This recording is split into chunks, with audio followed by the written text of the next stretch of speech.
तो इस वक्त मंच पर विराजमान, जैसा कि मैंने पहले भी कहा कि किसी परिचय के मोहताज नहीं है और 31 वर्षों से रामलला की सेवा कर रहे हैं। लेकिन आज जब वो मौका आया है आचार्य जी वो ठाठ में विराजमान होने का, स्थापित होने का, तो आचार्य जी किस तरह के भाव उमड़ रहे हैं?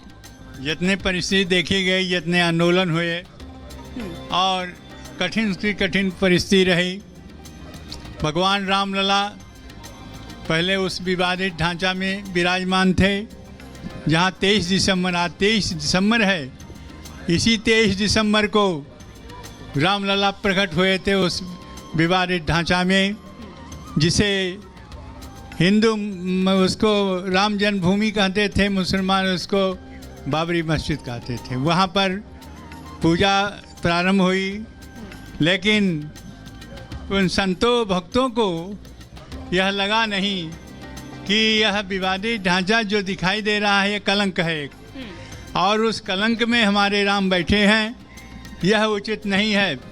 यहाँ के आए हुए कार्यसेवकों नवयुवकों ने और 6 दिसंबर 92 को उस ढांचे को गिरा दिया और रामलला त्रिपाल में आ गए और त्रिपाल में बैठे हुए 28 वर्ष तक वहाँ पूजा अर्चना हुई।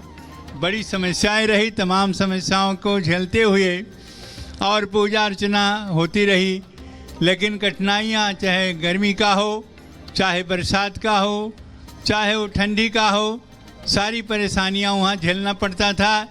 और यहाँ के जो नियुक्त रिसीवर थे, रिसीवर के सामने जब कोई समस्या प्रस्तुत किया जाता था कि ये रामलला के लिए है, तो कहते बिना कोर्ट के आदेश से नहीं होगा। और कोर्ट के आदेश और रिसीवर के बीच में रामलला अपने समस्त तमाम कठिनाइयों को झेलते रहे और ये समय बीत गया 28 वर्ष। एक केवल चैत्र रामनवमी के समय में एक बार ही रामलला के कपड़े बनते थे और वो पूरे वर्ष तक पहनाया जाता था। ऐसी परिस्थिति रामलला की थी। उस परिस्थितियों को और उस कठिनाइयों को याद करते हुए कि अवश्य है क्यों चक्रवर्ती परिवर्तन ते सुखानी च दुखानी च, यह निश्चित है कि वो समय आएगा और ये टाट पट्टी से उठ करके हमारे प्रभु राम और उस दिव्य भव्य मंदिर में विराजमान होंगे। यह आशा लेकर के ही वहाँ पूजा अर्चना और उनसे प्रार्थना की जाती थी, क्योंकि परमात्मा के इच्छा के बिना यहाँ एक पत्ता भी नहीं हिलता और कोई भी कार्य होता ही नहीं। तो इस तरह से चला।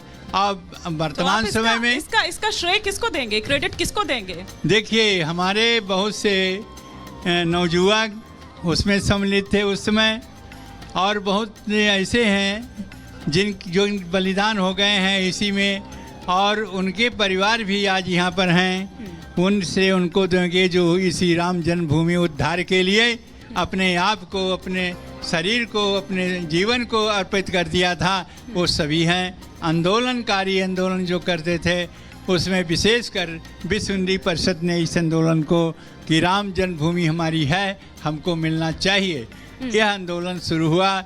उसके बीच में कई बार बैठक हुई कि हिंदू मुसलमानों के बीच में, लेकिन वो कार्य नहीं बना।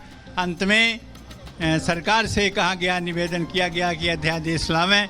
सरकार ने भी अध्यादेश नहीं लाया और कहते थे जो होगा कोर्ट से होगा। अंत में 2019 9 नवंबर को कोर्ट ने जो आदेश दिया कि विराजमान रामलला जहाँ हैं वही राम की जन्मभूमि है और उसी जगह आज भव्य दिव्य मंदिर बन रहा है।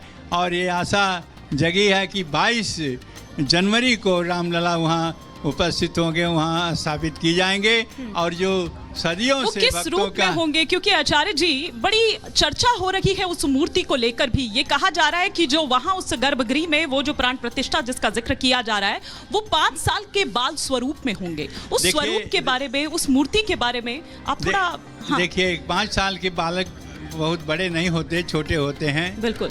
और चूंकि वो जन्मभूमि है राम की और वहाँ पर वही बालक रूप में भगवान श्री राम का प्रतिमा का स्थापन होगा, जो 5 साल के बालक के रूप में हो। जो अभी वर्तमान समय में जिनकी पूजा हो रही है वो बहुत छोटे हैं, इसलिए बहुत लोगों को उनका दर्शन भी नहीं हो पाता है। इनकी स्थापना भी साथ में होगी। लेकिन हमारे यहाँ शास्त्रों में मूर्तियों का 2 स्वरूप है, एक चल एक अचल। तो जो वर्तमान समय में पूजा हो रही है जिस भगवान रामलला की चारों भाइयों के बालक रूप में, वो प्रतिमा यह चल है। और जो प्रतिमा प्रतिष्ठित होगी और उनका जो प्राण प्रतिष्ठा होगा, वह प्रतिमा जो होगी वो अचल होगी।